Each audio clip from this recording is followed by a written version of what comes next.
आप सभी के हृदय में विराजमान परमात्मा को मेरी राम राम। गणेश जी का सुमिरन करके हनुमान जी से अनुमति पाकर सभी देवी देवताओं का वंदन करने के बाद अब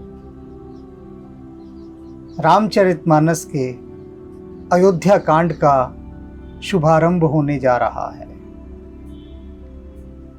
अयोध्या कांड के शुभारंभ में तुलसीदास जी ने भगवान शिव की और भगवान राम की स्तुति से शुभारंभ किया है। ये स्तुतियां संस्कृत में हैं, उसके बाद गुरु की स्तुति है, वह अवधी भाषा में है। तो सबसे पहले जो संस्कृत में स्तुतियां तुलसीदास जी ने की हैं, उन पर हम बहुत गहराई से, हृदय से विचार करेंगे। कोई भी कार्य जब हम उसका शुभारंभ करते हैं तो हमारी भारतीय संस्कृति में पूजन का बहुत महत्व है।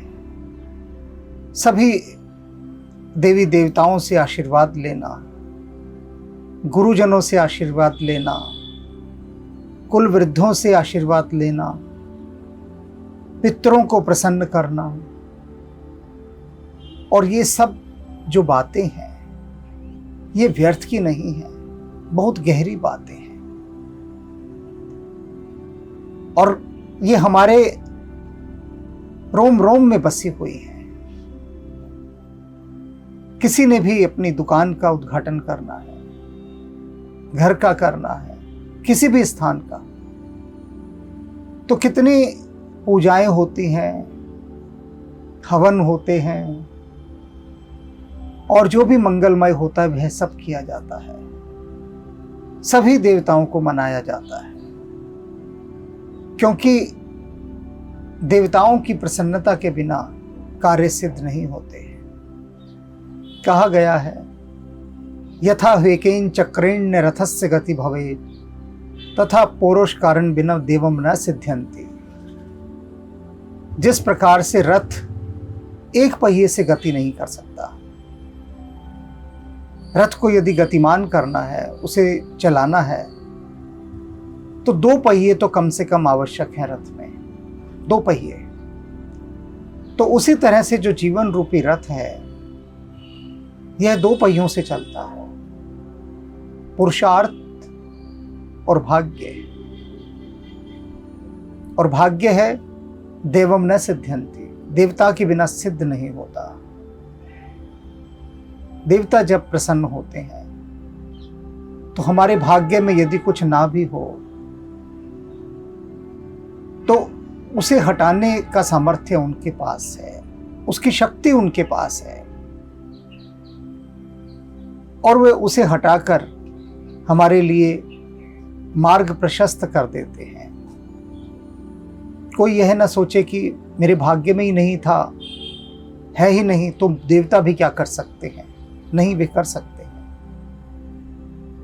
और युगों युगों से इस बात की अनेक प्रमाण मिलते रहे हैं कि देवताओं के प्रसन्न होने से, ईश्वर के प्रसन्न होने से वह भी मिला है जो असंभव था। इसे आप इस तरह से समझिए कि आप पर कोई जुर्माना लग गया, कोई बिल आपने नहीं भरा, और राजा या उच्च अधिकारी जो भी है वह उसको काट दे पूरा कि इसका माफ किया। तब नियम तो था कि आपको वो बिल देना ही था, लेकिन एक उच्च अधिकारी ने उसे खारिज कर दिया। उसने कहा कि नहीं, कैंसिल करते हैं, हम माफ किया इन्हें, कोई आवश्यकता नहीं इनको ये बिल देने की। लेकिन सभी के बिल ऐसे नहीं खारिज हो जाते। ये जो बिल हैं ये क्या हैं? ये हमारे कर्मों का हिसाब किताब है जो देना होता है। केवल उनके ही कर्म कटते हैं जिनकी दरख्वास्त में असर होता है, जिनकी अर्जी में ताकत होती है। कहते हैं ना, दुआओं में असर हो तो फौलाद पिघलता है। वो भक्ति होनी चाहिए। तुलसीदास जी ने इस महानतम ग्रंथ की रचना की। रामचरितमानस सिर पर रखकर धारण करने वाला ग्रंथ है, शिरोधार्य करने वाला। यह रचना व्यक्ति के द्वारा नहीं लिखी जा सकती। देवताओं के प्रसन्न होने पर ही इसकी रचना होती है। और हनुमान जी जिस पर प्रसन्न हो जाएं, तो फिर सभी देवी देवता उस ओर प्रसन्न मुख से ही देखते हैं। कोई टेढ़ी आंख करके नहीं देख सकता। तुलसीदास जी उन्हीं हनुमान जी का आश्रय लेकर श्री राम का दर्शन करते हैं और राम का दर्शन लाभ पाकर, उनसे आशीष पाकर वे इस यात्रा में आगे बढ़ रहे हैं। राम कृपा बिन सुलभ न सोई। राम की कृपा के बिना कुछ नहीं हो सकता, लेकिन उनकी कृपा तक पहुंचाने वाला भी तो कोई चाहिए ना। आप पर राष्ट्रपति और प्रधानमंत्री की कृपा हो जाए तो फिर कुछ बचता है क्या? लेकिन राष्ट्रपति और प्रधानमंत्री तक कोई पहुंचाने वाला भी तो होना। ऐसे तो पहुंच नहीं सकते आप सीधे सीधे। वे तो कुछ गिने चुने भाग्यशाली ही लोग होते हैं जो प्रधानमंत्री और राष्ट्रपति के पास हर समय रहते हैं। उनके निजी, उनके अंतरंग लोग। बाकियों के लिए तो वो सपने की चीज होते हैं। तो राम जी भी सपने के ही समान हैं। राम जी के दर्शन हनुमान जी के बिना नहीं हो सकते। राम द्वारे तुम रखवारे, होत न आज्ञा बिन पैसारे। तो अब हम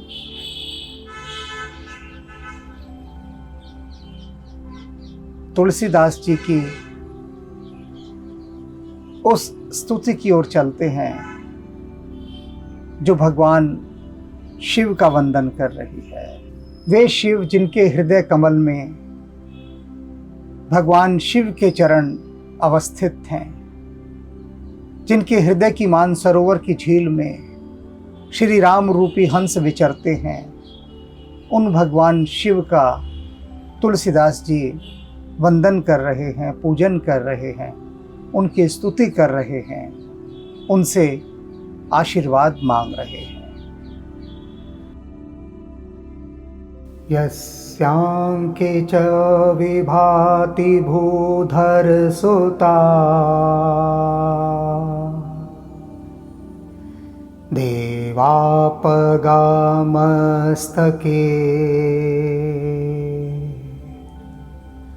भाले बाल विधुर्गले च गर्लम्, यस्योरसि व्यालरा,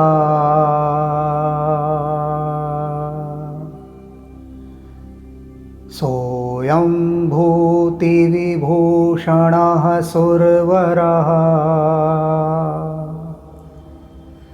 सर्वाधिपः सर्वदा, सर्वः सर्वगतः शिवः शशिनिभः,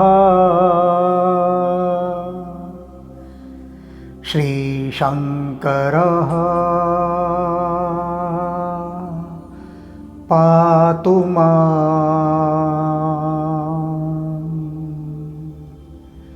श्रीशङ्करः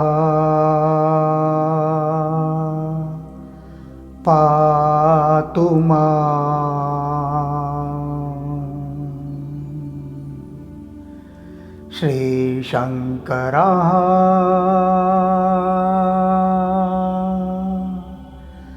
पातु माम्।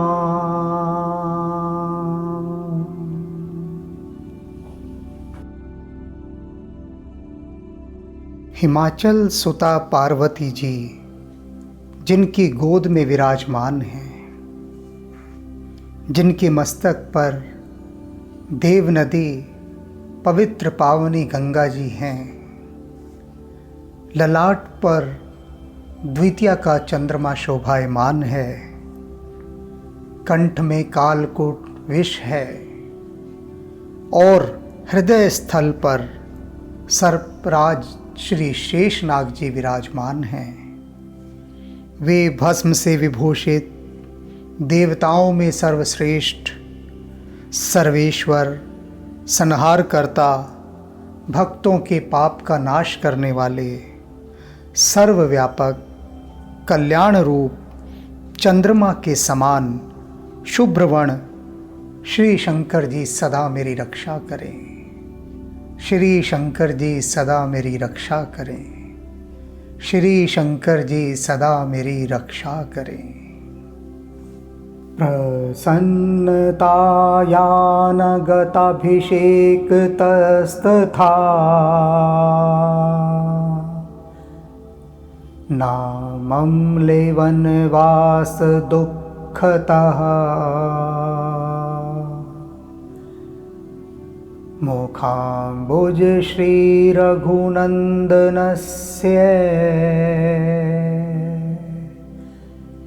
मे सदास्तु सा मञ्जुलमङ्गलप्रदा।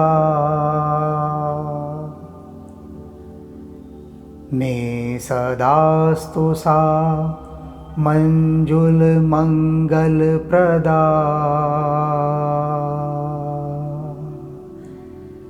मे सदास्तु सा मञ्जुलमङ्गलप्रदा।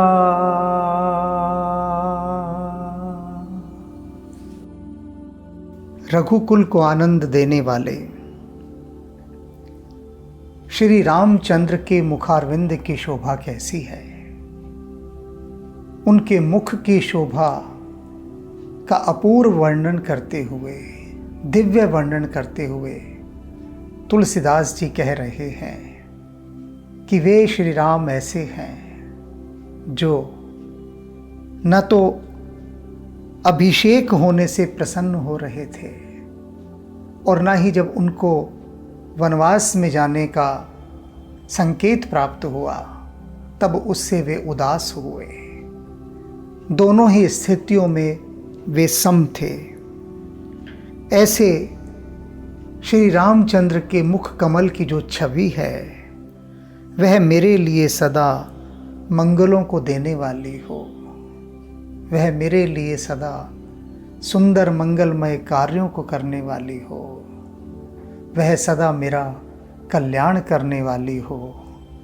ऐसे श्री रघुकुल के चंद्रमा श्री रामचंद्र जी मुझ पर प्रसन्न रहें। नीलांबुज श्यामल कोमलांगम सीता समारोपितवाम भागम पाणौ महासायक चारुचापम नमामि रामं रघुवंशनाथं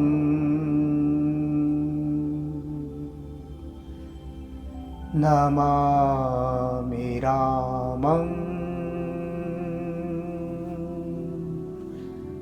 रघुवंशनाथं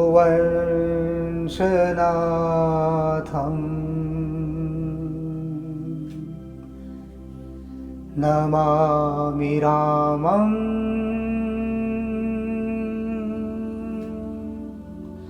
रघुवंशनाथम्।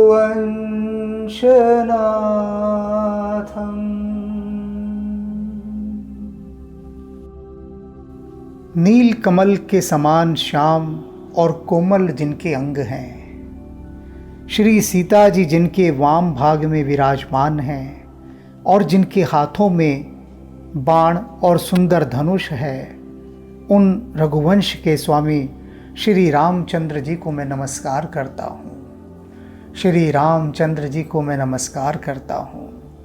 श्री रामचंद्र जी को मैं नमस्कार करता हूँ। वे जो रघुकुल के नाथ हैं। नमामि रामम रघुवंशनाथम, नमामि रामम रघुवंशनाथम, नमामि रामम रघुवंशनाथम। भगवान शिव की और भगवान राम की सीता सहित स्तुति करने के बाद अब तुलसीदास जी गुरु की स्तुति कर रहे हैं।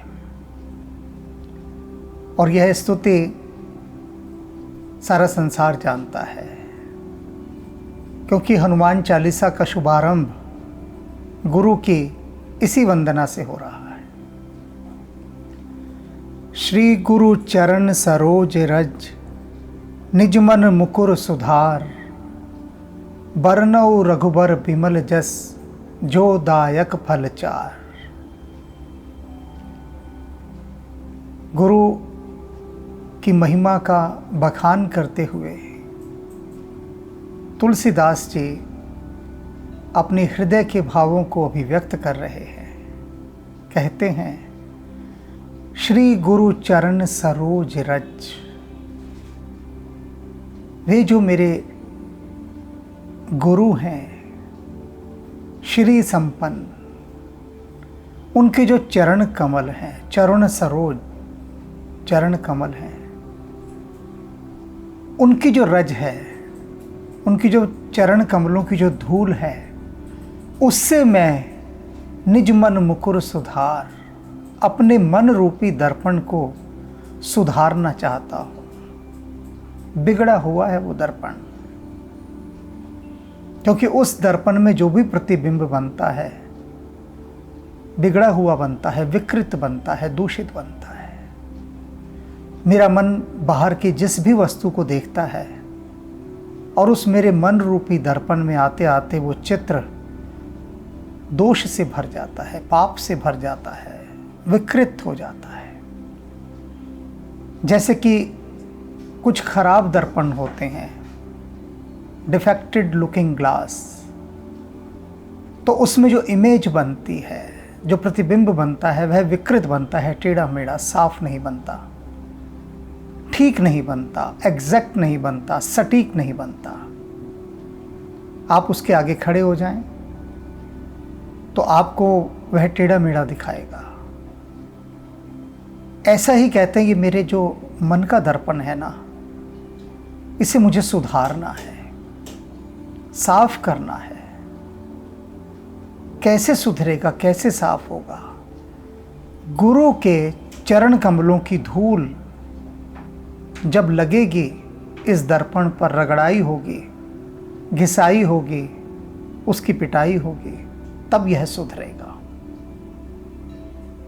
अब आप सोच रहे होंगे कि दर्पण को साफ करने के लिए हम तो कोई स्प्रे करते हैं उसके ऊपर, इतने प्रकार के स्प्रे हैं, और फिर उसको हम अच्छे से कपड़े से पोंछते हैं। धूल से तो हम दर्पण को साफ नहीं करते। लेकिन जिस समय तुलसीदास जी ने लिखा, ये प्राचीन काल की बात लिखी है। शीशे का आविष्कार उस काल में नहीं हुआ था, तो दर्पण जो थे, जो लुकिंग ग्लास थे, मिरर थे, वो धातुओं के होते थे, मेटल के।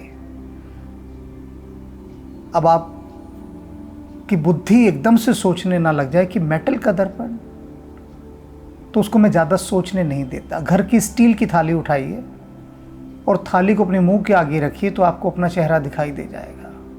अब समझ में आ गई ना बात? जल्दी समझानी पड़ती है क्योंकि बुद्धि उलझ जाती है। तो हर स्टील के बर्तन में आपको अपना, वो स्टील क्या है, मेटल है। तो पहले जो बर्तन होते थे वो ऐसे ही होते थे, अब आपकी स्टील की थाली में खाना लग गया, गंदी हो गई, अब अपने मुंह के सामने रखिए, कुछ नहीं दिखाई देगा क्योंकि बिगड़ गई है थाली आपकी, वो जो दर्पण बनी हुई थी। तो फिर आप क्या करते हैं कि चूल्हे की जो राख होती है उससे मांजते हैं थाली को, थाली चमक जाती है राख से, धूल से, और फिर आपको अपना चेहरा साफ दिखाई देने लगता है। रगड़ते हैं ना खूब। अब बहुत सारे डिटर्जेंट पाउडर, लिक्विड सोप इत्यादि आ गए।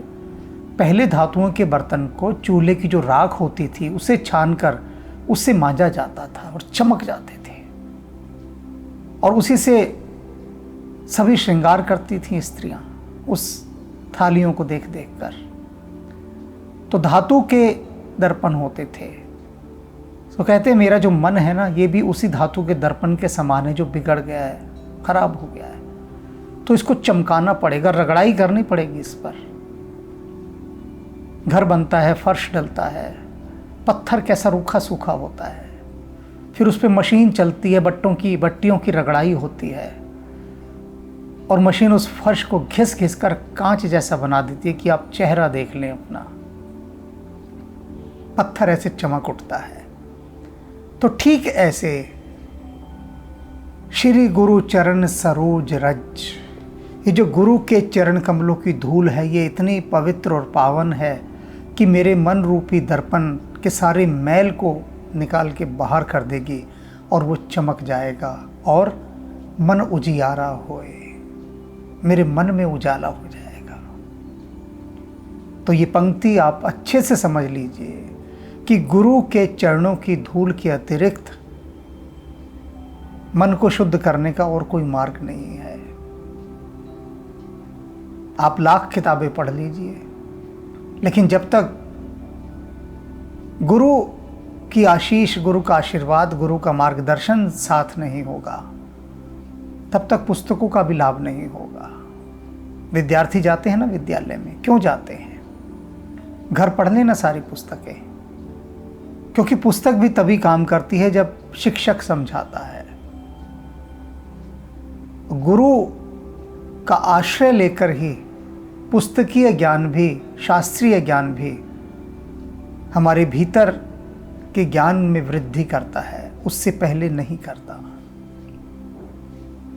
तुलसीदास जी ने गुरु की स्तुति इतने भावपूर्ण रूप में की है, और अब आगे क्या कहते हैं?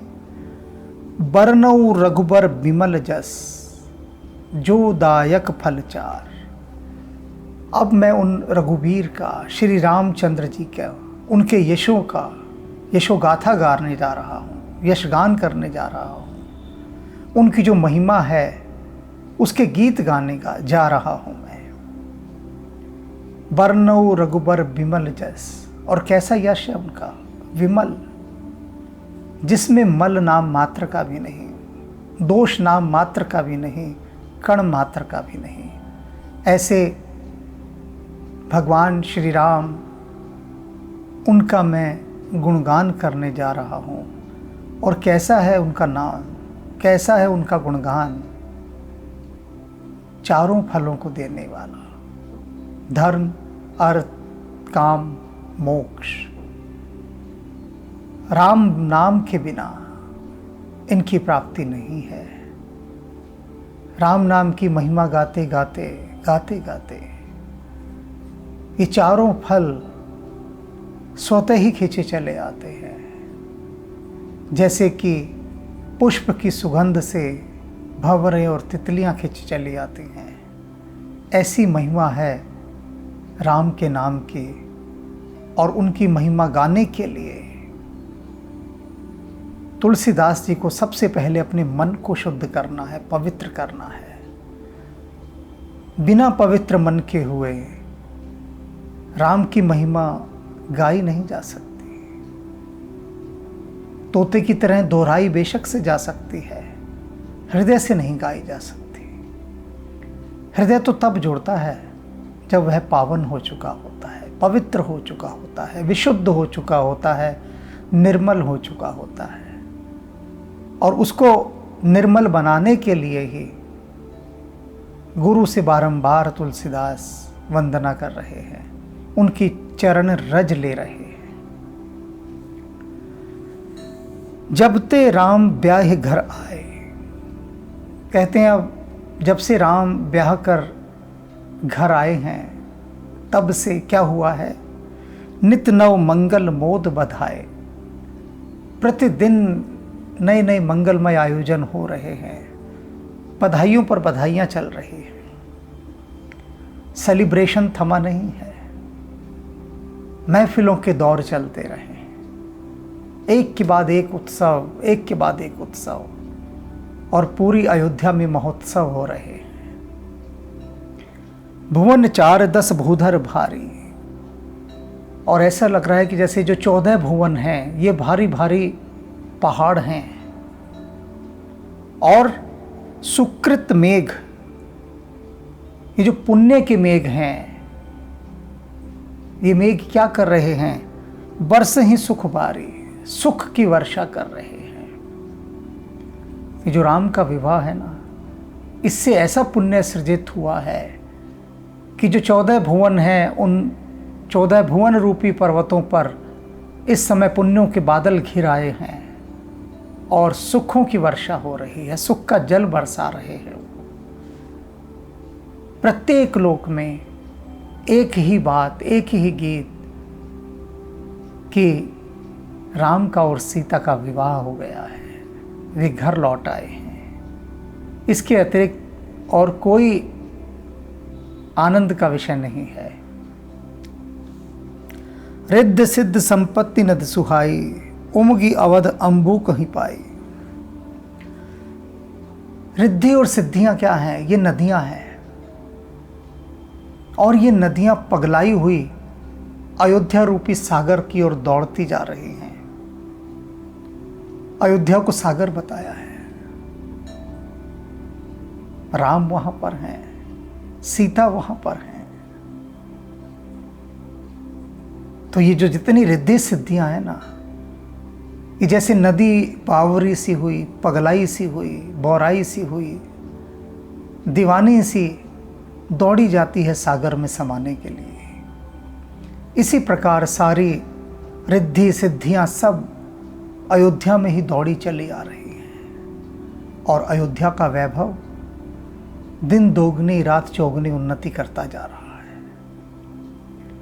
मणिगणपुर नर नारी सुजाति, और क्या है अयोध्या की जो नर नारी हैं वे क्या हैं। अयोध्या तो सागर हो गई, तो उसके नर नारी क्या हैं, वे उस सागर के अंदर पड़े हुए माणिक्य हैं, मोती हैं, हीरे हैं। सुचि अमोल सुंदर सब भांति, और कैसे हैं ये नर नारी, सुचि पवित्र हैं, अनमोल हैं, सुंदर हैं, सब भांति, हर तरह से, प्रत्येक कोण से, हर एंगल से इनमें कोई दोष नहीं है। सभी निर्दोष, सुंदर, पवित्र, ऐसे अयोध्या के ये नर नारी। कहीं न जाई कछ नगर विभूति, अयोध्यापुरी का जो वैभव है कछ कही न जाए, कुछ कहा ही नहीं जा सकता। कैसे कहा जाएगा जब रिद्धियां सिद्धियां दौड़ी दौड़ी वहां खुद जा रही हैं, नदी बन जा रही हैं, अयोध्या सागर है, जा जाकर सागर में गिर रही हैं, तो कैसे कहिएगा उसका वैभव, नहीं कहा जा सकता। जन ऐतनीय बिरिंच करतोते, और अयोध्या को देखकर तो ऐसा लगता है कि जैसे जो विधाता है ना, उसकी जो करतूती यानी करनी है, जो कृत्य है, जो कार्य है, जो प्रतिभा है। अब करतूती का अर्थ प्रतिभा निकला यहाँ, कि ब्रह्मा जी के पास, विधाता के पास जितनी भी कारीगरी है, जितना भी कौशल है, वह सब उन्होंने अयोध्या में लगा दिया। इससे अधिक सौंदर्य है ही नहीं, क्योंकि विधाता के पास है ही नहीं। ऐसी अयोध्यापुरी है। सब विद सब पुरलोक सुखारी, और जो सारे लोग हैं वो सुखारी हैं, हर विधि से, हर प्रकार से। कैसा शासन होगा अयोध्या का,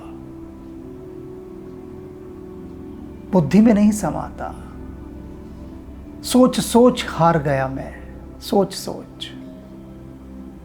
सोचे सोच ना हो ये, जो सोचे लख बार।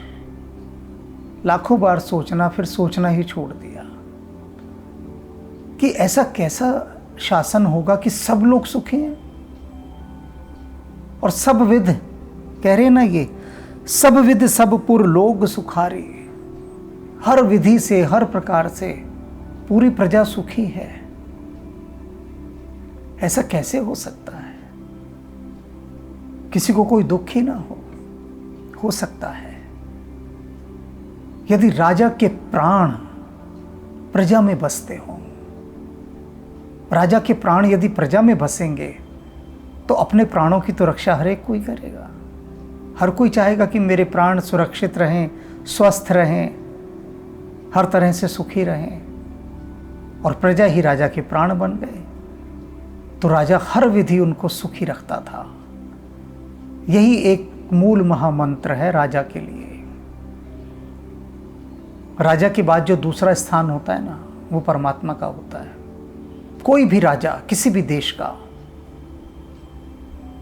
जो भी राजा के पद पर है इस समय, किसी भी देश का राजा, सर्वोच्च नेता, समझ लीजिए बड़ी गहरी बात कह रहा हूं। चाहे तो अगर कोई सर्वोच्च नेता को जानता हो, भूले भटके जाना भी हो जाए, तो उस नेता को कह देना कि भैया ये रामचरितमानस का जो एपिसोड 203 है ना, ये ज़रूर देख ले, क्योंकि तू नहीं जानता कि तू कहाँ पर है इस समय। पता ही नहीं है तुझे। तू इस समय उस जंपिंग बोर्ड पर खड़ा है कि जहाँ से अगर तूने छलांग मार दी तो सीधा परमात्मा के पद को प्राप्त करेगा, परमात्मा हो जाएगा।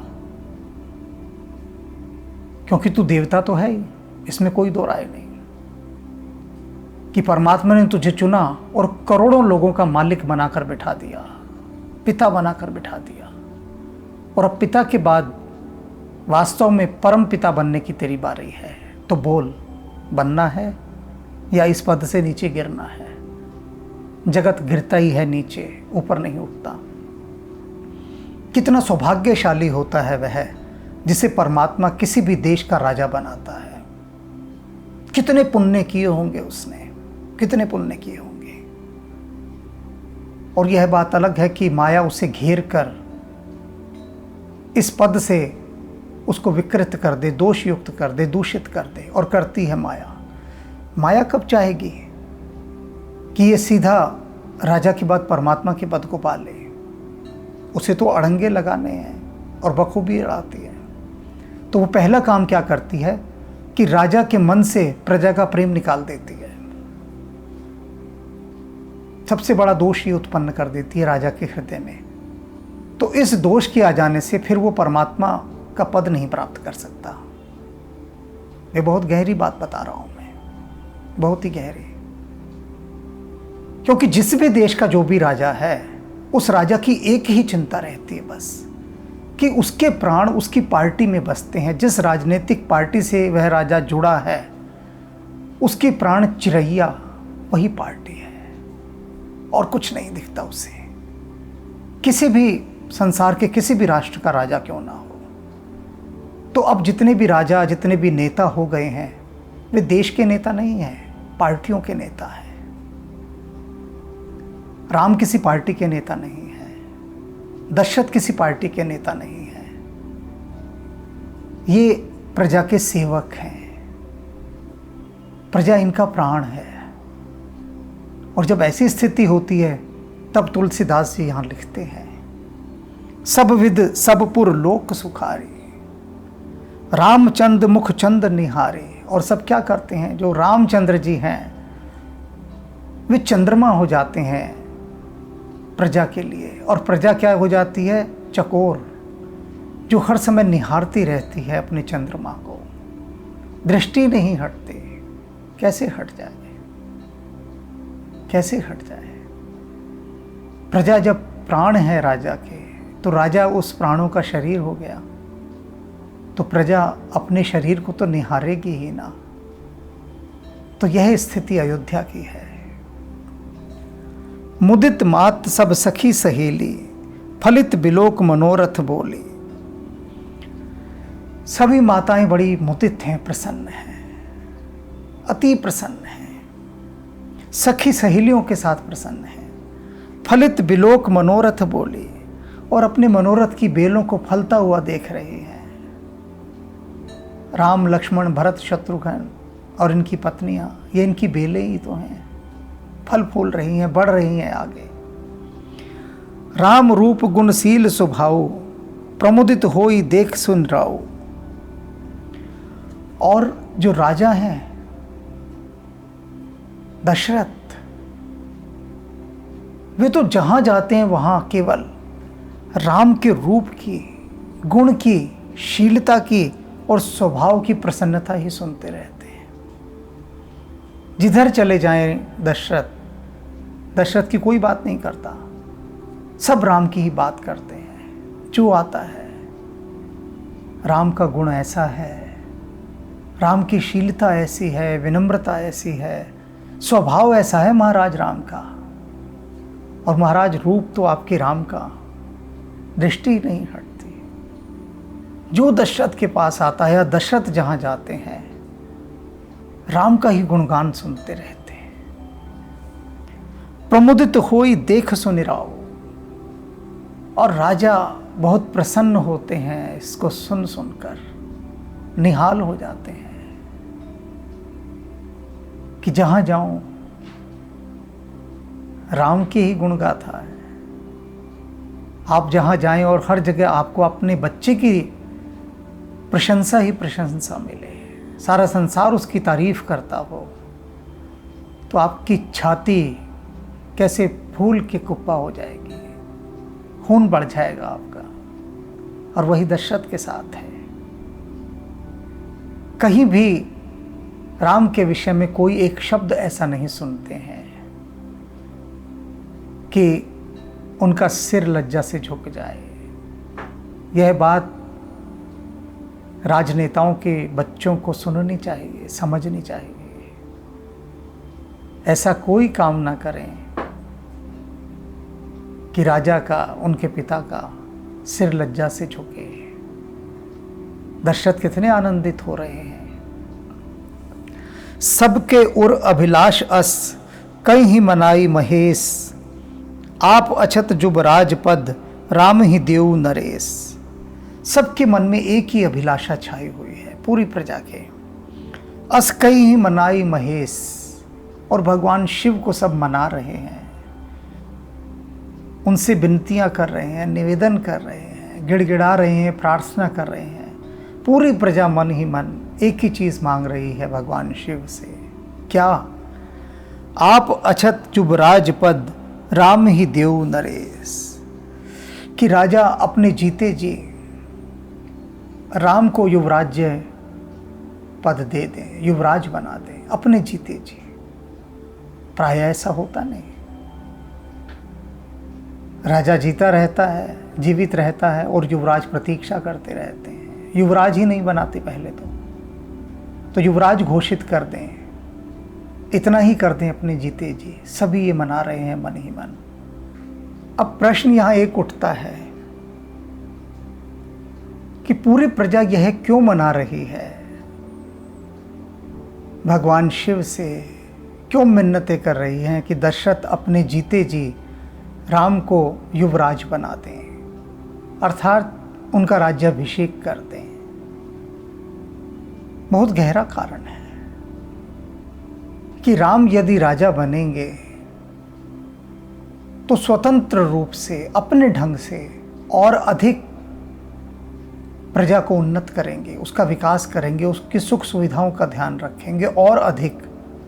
अभी भी कोई कमी नहीं है।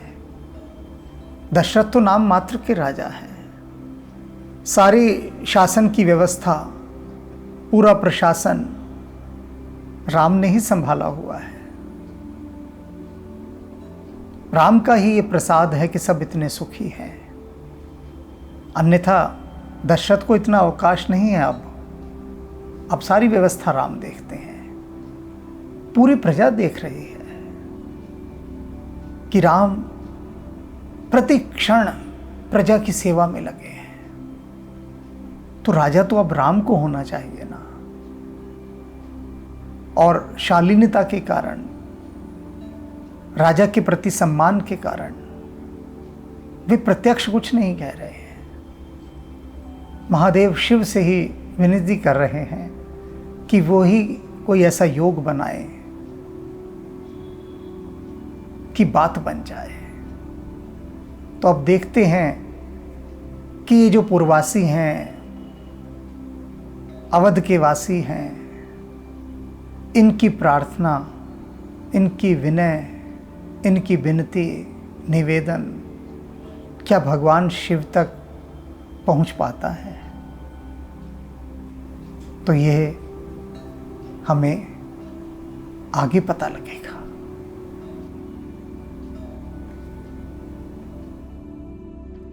श्री रामचंद्र कृपालु भजु मन, हरण भव भय दारुणम्। नवकंज लोचन कंज मुख, कर कंज पद कंजारुणम्। कंदर्प अगणित अमित छवि नव, नील नीरद सुंदरम्। पटपीत मानहु तड़ित रुचि शुचि, नौमि जनक सुतावरम्। भजो दीन बंधु दिनेश दानव, दैत्यवंश निकंदनम्।